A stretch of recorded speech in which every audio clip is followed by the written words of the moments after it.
It is boneless, it is not tied.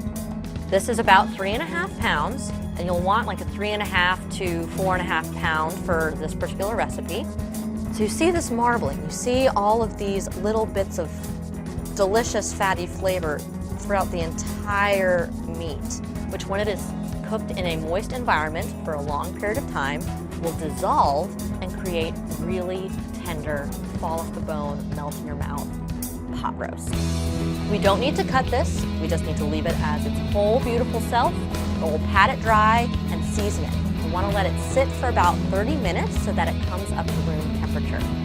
We want to make sure that it is dry so that the salt sticks to it and really penetrates the meat. We'll want about a teaspoon of salt per pound of beef. So this is a 3.5 pound chuck roast, so we'll need about a tablespoon and a half of salt.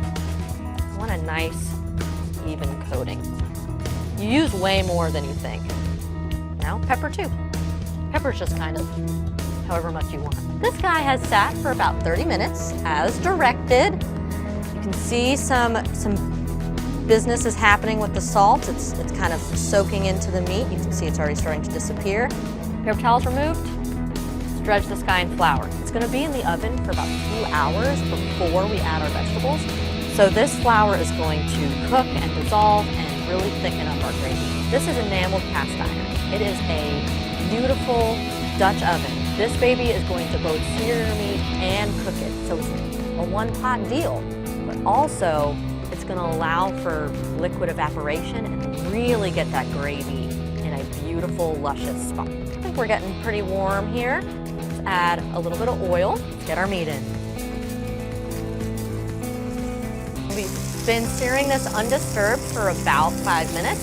So let's check on it, see how we're doing. So that flour has started to caramelize. You've got kind of a nice crust on there, and you've got a really beautiful golden brown. That is what you are looking for. And you're just gonna do it for another 5 minutes on this side. Money, money, money. Let's just take him out. Ooh. I have here some marsala. This is what you're gonna use to deglaze your pan. Oh, yes. So when you deglaze your pan, it's gonna obviously be a liquid, but mainly use a flavorful acidic liquid. So now we're going to add some sliced garlic, a bay leaf, some fresh thyme, and my personal favorite, some Dijon mustard. We're gonna stir these around. Gosh, that smells even better than it did before. Now we're going to make a faux rack, but we'll also season our gravy. It's kind of like going double duty here. We have sweet onions that we have cut in half crosswise. So they're in half this way. We're gonna put them just cut side down and then rest our meat on top of the onions. I'm gonna put this in the oven at 300 degrees for about 2 hours before I add the rest of the vegetables. A pot roast is not a real pot roast without extra vegetables, like root vegetables. We've got potatoes and carrots here. We're gonna prep them while the pot roast is in the oven, so that way we're just being efficient with our time. Let's peel our carrots. We've got a pound of carrots here. You can save these if you are cool and compost. Shout out to all you composters out there. We've peeled our carrots. Now we'll cut them into about 1 to 1.5 inch pieces. You want them to be larger because they're going to be cooking with the roast for an hour or an hour and a half. Now onto potatoes. These are going to be a little less complicated. We're just going to cut them in half.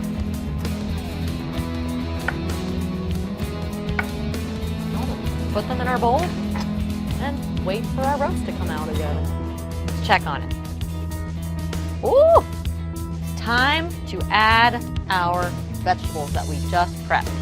So we're going to scatter them around. And now we cover this bad boy up again and let them sit back in that oven for another hour and a half.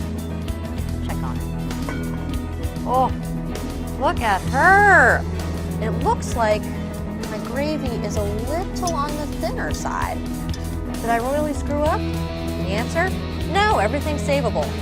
So a way to get it to where you want it to be and kind of glaze your meat would be to bring it back up to a boil once we remove our stuff. Everything's cooked, so let's transfer it to a platter.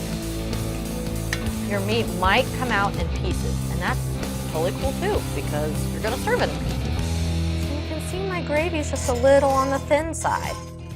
Since I want to use all of this sauce, since I've got a lot of meat to cover, I'm going to thicken this with a slurry. I don't want to reduce it so that there's not a whole lot of sauce left.